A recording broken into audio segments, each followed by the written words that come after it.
Outro olhar. A apresentação Kleber Benvenu.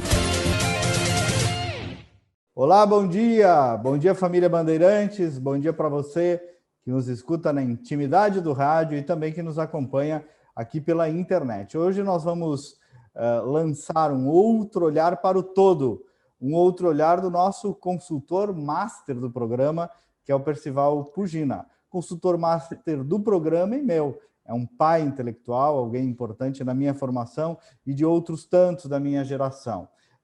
Falar da situação do Brasil, das mudanças comportamentais, da dinâmica da fé ou da falta dela, da economia, da educação, talvez alguns temas mais específicos como STF, CPI, voto auditável e por aí afora, enfim, tudo o que couber em apenas 30 minutos.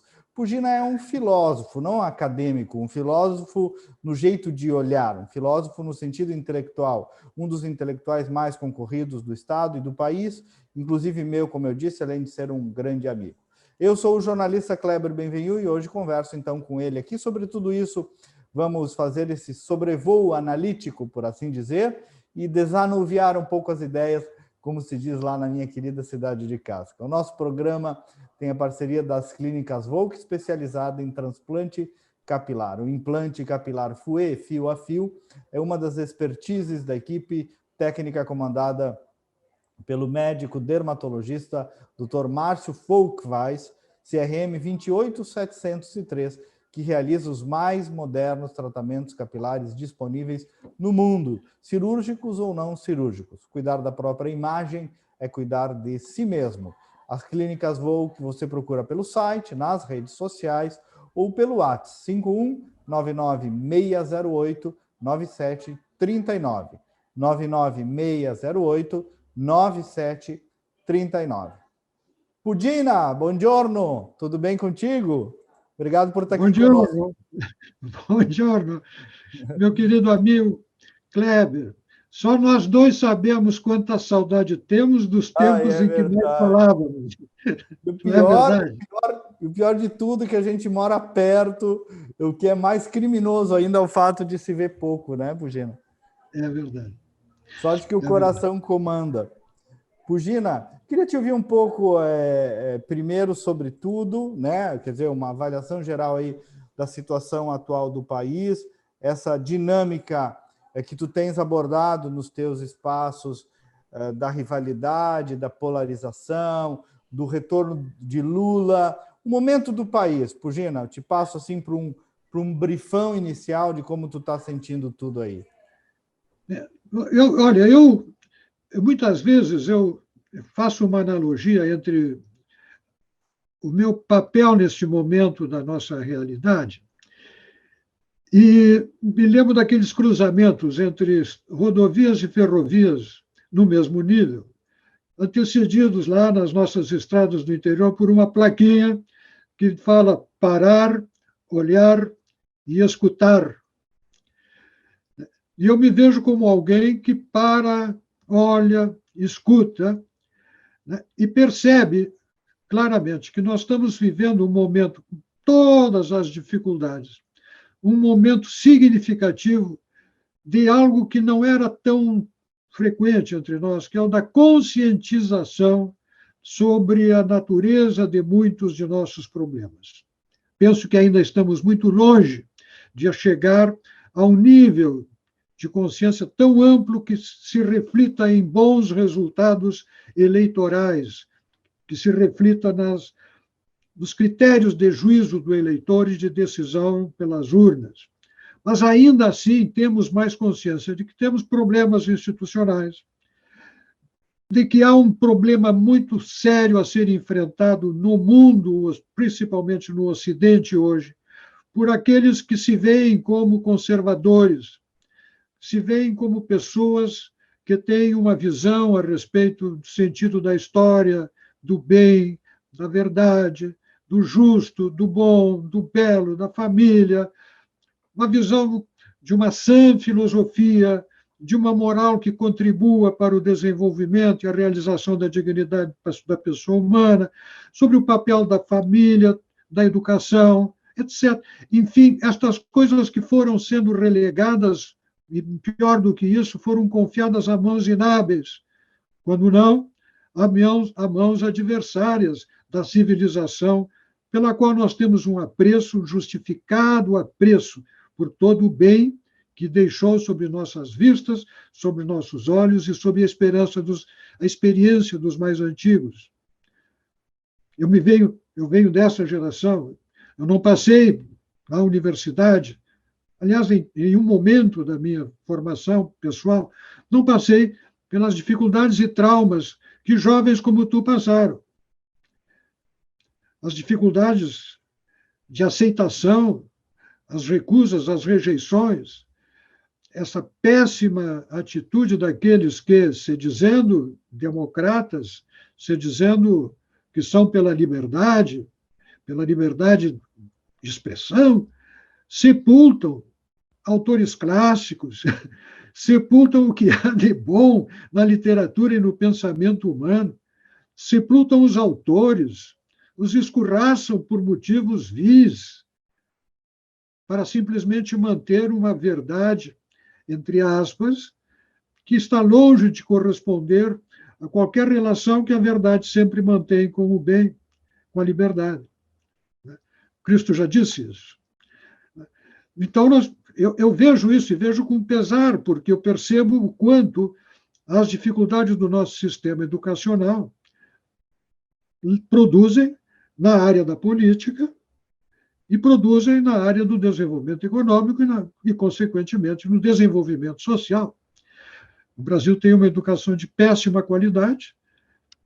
O processo de conscientização política, assim chamada, que se trava nos ambientes estudantis de um modo geral, com raras exceções, conduzem a uma atitude perante a vida e a uma atitude perante o trabalho, e uma atitude perante os valores, etc., que não estimula de modo algum a produtividade e ao desenvolvimento dos talentos pessoais, sem os quais nenhuma sociedade pode se desenvolver retamente. Observo que recentes levantamentos, que olhei ainda na semana passada, mostram que os empresários veem a força de trabalho brasileira, empresário do mundo, veem a força de trabalho brasileira e a qualificam na posição número 61 entre 78 países, a 61ª posição entre 78 países. Ou seja, se tu olhares o mapa mundi e examinares ali 60 países, tu vais ver que nós vamos cair em muito má companhia, Cléber. Não sobra muita coisa razoável no qual o Brasil se possa equiparar em relação à qualidade da sua força de trabalho. E não há riqueza maior de nenhum povo que não seja a sua gente. Então, sob esse aspecto, estamos errados. E na política, isso produz uma forma ainda muito primária de decisão de voto, muita abertura ao populismo, né? Uma visão das instituições muito imediatista. Eu ia até, Pugina, fazer um recorte aí justamente nisso. Quer dizer, tu está falando uma coisa que é muito anterior à política e, às vezes, o Brasil está reduzindo as suas discussões, as suas problemáticas, a política e a política do dia a dia, né? Um pouco essa realidade do ponto de vista, e quando ela vira patológica, é isso, nós só estamos fazendo briga de torcida quase.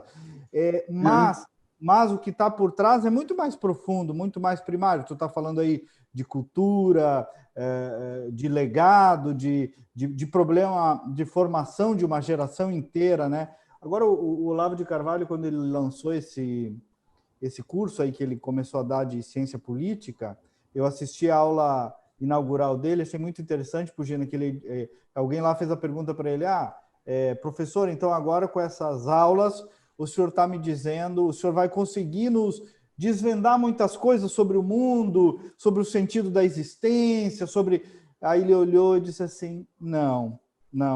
eu vou falar sobre política. Isso que tu queres, só a religião, não a política. Achei interessante isso, né? Porque Claro, também claro. tudo está virando uma discussão só de cotidiano político, né? Exato. E não há, a moral não vai encontrar fundamento, e nem o sentido da vida vai encontrar fundamento no homem em si mesmo. Exato. Aquele que se crê senhor de si mesmo, dono do seu destino, do seu nariz, acha que tudo gira em torno da sua decisão pessoal, do seu querer, e aí as coisas começam a se agravar, porque o querer vira impulso, vira pulsão, vira vício, produz uma série de consequências. Né? E eu costumo dizer que esta falta de transcendência na vida humana é um dos fatores que induz ao vício. E a prova de que é um dos fatores que induz ao vício, que as mais bem-sucedidas experiências de combate a essa busca da transcendência pela química do sistema nervoso cerebral das pessoas, que essa busca farmacológica da transcendência só vai tem encontrado suas melhores oportunidades de recuperação com trabalho, com oração, com disciplina, com ordem, né, com regramentos, enfim, aos quais, e oração, e religião. E aquilo que tu me falou e falou para tantos há muito tempo, né? A dimensão espiritual, metafísica do ser humano, para a qual a gente está reservando muito pouco tempo, né, Pugina? Muito pouco tempo. A academia digo, é um erro. Tem reservado tempo para a academia do corpo e pouco para a academia da alma, né? Isso, exatamente. Uma boa sentença. Né? É um erro de natureza antropológica, assim como é um erro de natureza antropológica tu dizeres que o homem é só um ser individual, desconhecer a sua dimensão social. Ou dizer que o homem é só um ser social e desconhecer a sua natureza individual é um erro antropológico, como é um erro antropológico desconhecer a natureza também espiritual do ser humano. Né? Essa necessidade que ele tem da transcendência para enfrentar as dificuldades da vida. Isso eu ouvi de um comunista, dizendo que ele tinha inveja dos cristãos, porque eles poderiam viver sua liberdade independente de regras proibitivas impostas por outros homens, porque estas regras lhe vinham de cima, lhe vinham do alto, o que significava, portanto, um espaço maior de liberdade, né, do que daquele que, para viver em sociedade, precisa estar sendo regrado por leis que o inibem e que podem se tornar abusivas.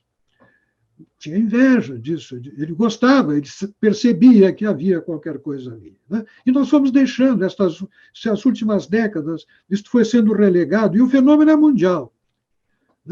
A derrota do Trump nos Estados Unidos eu vejo como uma derrota deste esforço de preservar estas coisas, porque não é diferente na França, não é diferente na Alemanha, não é diferente na Argentina, não é diferente no Uruguai, não é diferente no Chile. Esse fenômeno está acontecendo no mundo inteiro. E o Brasil surpreendeu ao mundo, surpreendeu essas forças, as que trabalham nesta direção, com o resultado da eleição de 2018. De cujo valor e de cujo significado nós começamos a perceber a sua expressão histórica a partir das forças que a ela se opuseram desde então, já antes, durante a campanha eleitoral, e desde então, através das manifestações e das ações do Supremo Tribunal Federal. E aí vem uma opinião pessoal minha, a propósito de natureza política. Eu não responsabilizo os ministros do Supremo Tribunal Federal por aquilo que fazem. Eu não os responsabilizo, porque eles são o que são. Eles foram escolhidos por quem foram. Passaram pelo crivo do José Dirceu. Como esperar deles algo diferente que não seja a sustentação daquilo que os levou ao poder e que encontrou expressão no Poder Judiciário brasileiro principalmente na cúpula desse poder, através deles. É aquela visão de mundo, é aquela visão de pessoa humana, é aquela visão de história. Semente de pimenta não dá morango doce. Não dá, adianta.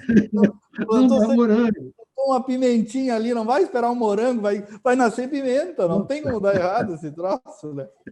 É exatamente isso que nós estamos vendo. Não adianta ficar esperando coisa melhor do Supremo Tribunal Federal. Agora, temos que esperar mais, e aí sim as atenções devem se voltar para esse miserável Senado da República, para esses senadores que mantêm como Supremo Tribunal Federal aquilo que de mais estável eu conheço hoje na política brasileira, que é esta relação de compadrio, de cooperação mútua, pela qual os senhores senadores não julgam os senhores ministros e os senhores ministros não julgam os senhores senadores. Não se mexa nisso, Cleber. Não há o que abale a solidez destas relações. E quanto ao resto, tu não consegues hoje 27 votos em 81. Não consegue para uma CPI da Lava Toga. Mas consegue os votos abundantes para essa CPI da hidroxicloroquina, CPI da pandemia, com a configuração que tem, o que é quase tão grave quanto. Ter a audácia, ter a coragem de apresentar à sociedade, com uma comissão parlamentar de inquérito do Senado Federal, uma mesa diretora com aquela configuração que vemos e com a conduta que assistimos, com os personagens que ali estão. Então ali falando especialmente de Renan Calheiros como inquisidor. Como relator da CPI, um recordista em ações penais que tramitam sem solução, né, em busca da prescrição nos órgãos do Poder Judiciário brasileiro, o senador Omar Aziz, com seu histórico, né, e aquele mocinho, que é o vice-presidente, né, que tem uma vocação para incendiário de circo, né? Então, está fazendo lá o trabalho dele.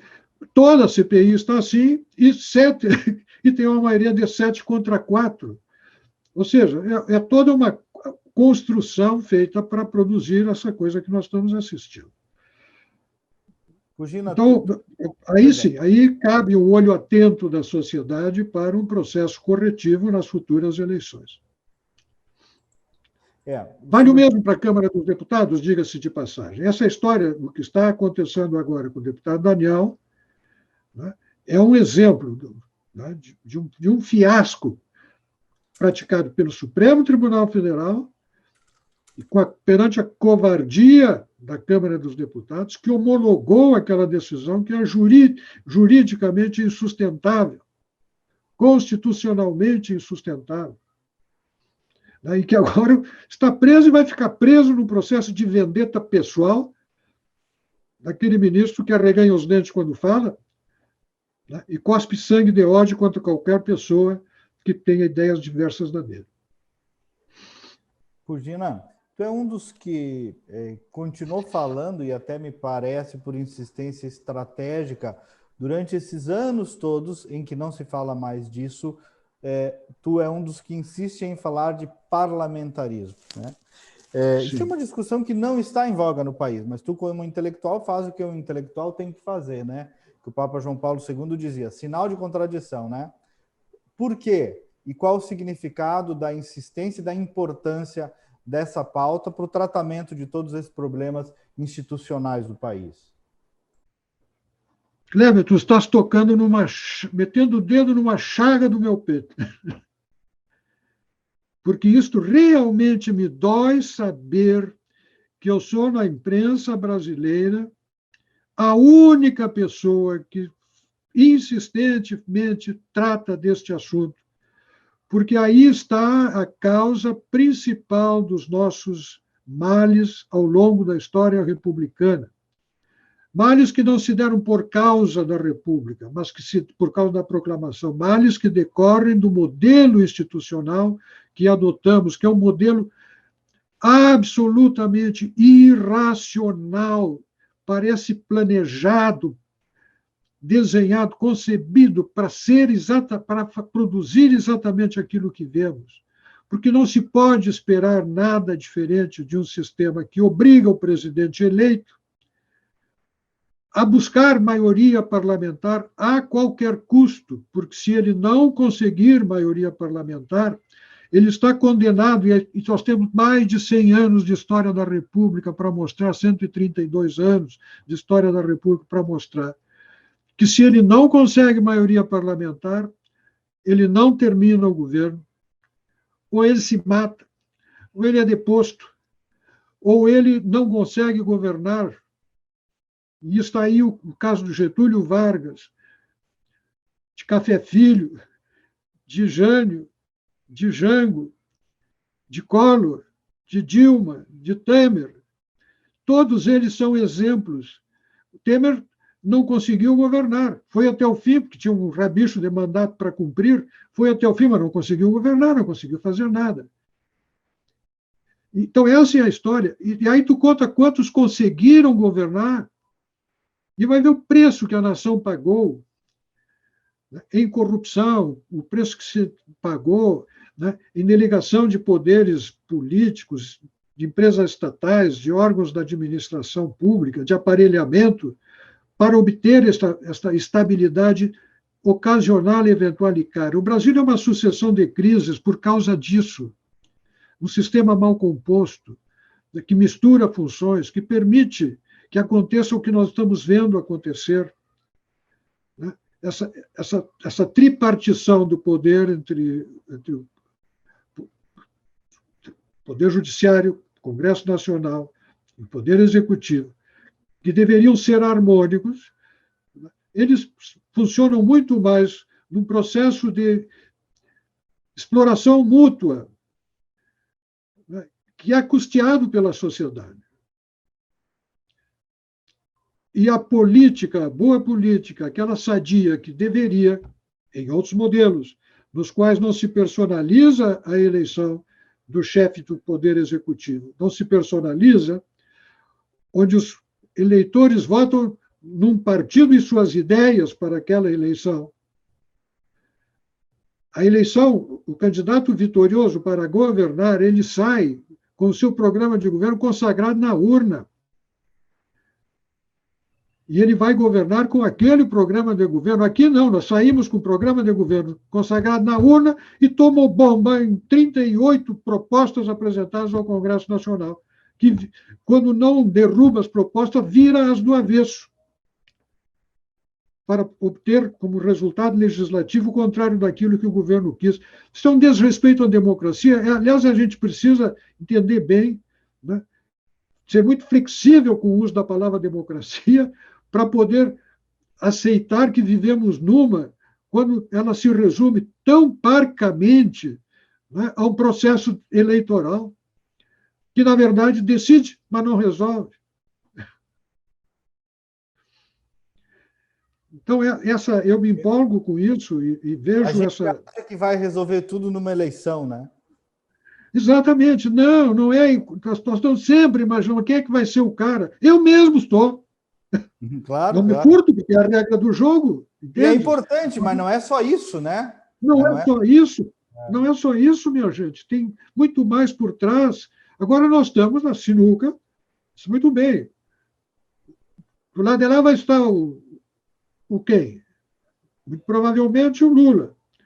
Do lado de cá, quem pode vencer o Lula? Quem, senão o atual presidente? Meu Deus, voltamos ao ponto de partida. Entendeu? Tá ruim, é assim, né? É assim que vamos. É assim que nós vamos rolando, sempre rolando. Agora, Pugina, sob hipótese... As crises que se sucedem, mais isso, elas não se resolvem.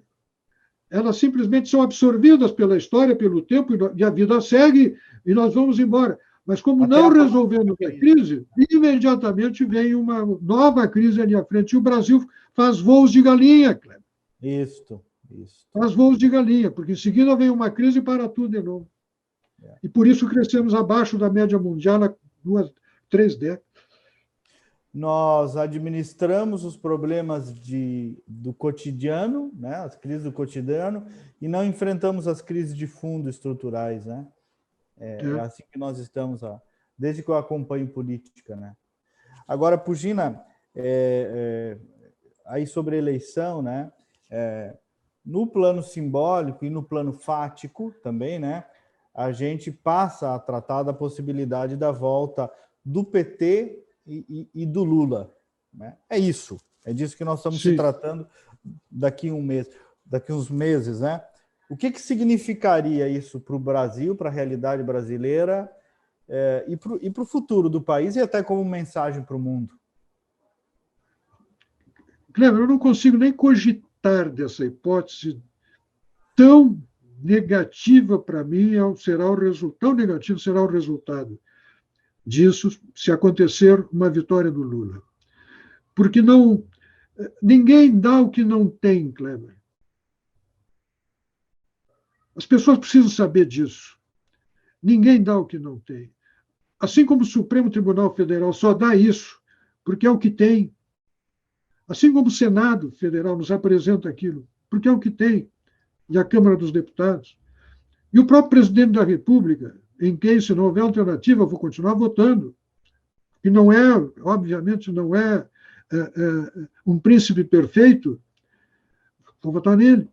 Mas ele dá o que ele tem. Ele é assim, né? E sendo assim, ele cai no gosto de uma parcela significativa da sociedade e vem fazendo bem feito aquilo que está sendo disponibilizado para ele para fazer no meio de toda a pancadaria e sucessão de crises a que está exposto. E, nesse sentido, ele mostra uma resistência, né? Uma resiliência admirável, admirável. Eu não aguentaria, como eu escrevi outro dia, eu não aguentaria 24 horas dentro dos sapatos dele. Entendeu? Não sei como é que ele suporta viver no clima e no ambiente em que vive. Então, ninguém dá. Então, o quadro passa a ser terrível, porque o que esse grupo político, o que essas forças políticas já tiveram 8 anos para fazer, a gente já viu, sabe o que é, e não tem mais para dar. Aliás, a prova de que não tem mais para dar é que não tem ninguém para tirar da condição de candidato preferido pelo seu eleitorado do que um ladrão condenado, um corrupto conhecido, um histórico presenciado e assistido pela sociedade. Uma figura capaz de fazer, como presidente da República, viagens internacionais com a amante a bordo, vivendo de modo reservado, clandestino, vivendo para o exterior. Uma pessoa que não se dá o respeito, né? E que viveu no ambiente de corrupção que se construiu em torno dele.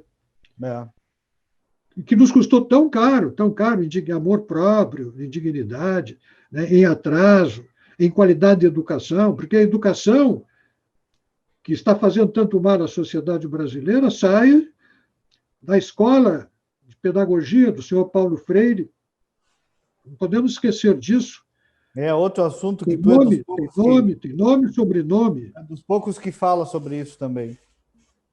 Pouco se fala, e eu tenho insistido, porque é muito sério. E não é que, mas é um método de alfabetização do Paulo Freire, é um nome mencionado internacionalmente. Meu Deus!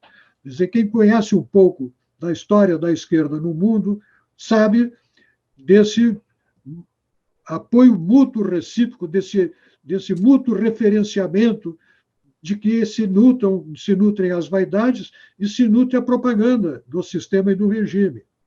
E o Paulo Freire é, de fato, mas quem o menciona? A esquerda mundial o refere? Sim, é verdade. Não, mas ele tem o método Paulo Freire de alfabetização de angicos. Alguém aí leva a sério uma alfabetização feita em 40 horas? Alguém acha que isso fica de pé? Que isso tem continuidade? Que isso serve para educar crianças? A Alemanha usa para alfabetizar refugiados nos seus acampamentos, mas não para a sua sociedade. E para pacientes de Alzheimer. Nenhum país sério usa o método Paulo Freire. Aliás, quem mais faz mal hoje são os adeptos da linha ideológica, pedagógica de Paulo Freire. É disso que se fala, de uma visão de educação que dá muito mais valor à formação da consciência política do oprimido do que a sua preparação para não ser um oprimido, prosperar na vida. Como consequência, esse oprimido também pelo sistema de educação vai ficar mais oprimido, para usar a palavra de gosto deles, e vai aumentar o desnível social entre aqueles que escapam a essa influência e vão desenvolver os seus talentos e prosperar na vida. Pugina, acabou o tempo. Por isso que eu disse já para o João, que produz o nosso programa, volta e meia tu chama ele, não importa a pauta, chama ele para cá. Obrigado e que Deus nos abençoe então, né? Que é o que Amém, amém. Aqueles que nos escutam, né? Façam como na cruzarem a ferro, parar, olhar e escutar. E lembre-se, ninguém dá o que não tem. Muito obrigado. Muito bom. O nosso programa tem a parceria das clínicas Volk, especializada em transplante capilar, equipe comandada pelo médico dermatologista Dr. Márcio Volkweiss, CRM 28703, chame pelo WhatsApp 51996089739 e saiba mais. O Outro Olhar é produzido pelo futuro jornalista, quase jornalista, João Vargas, sob coordenação da Critério Resultado em Opinião Pública. Nós voltamos no próximo sábado com mais uma edição. Bom final de semana e até lá!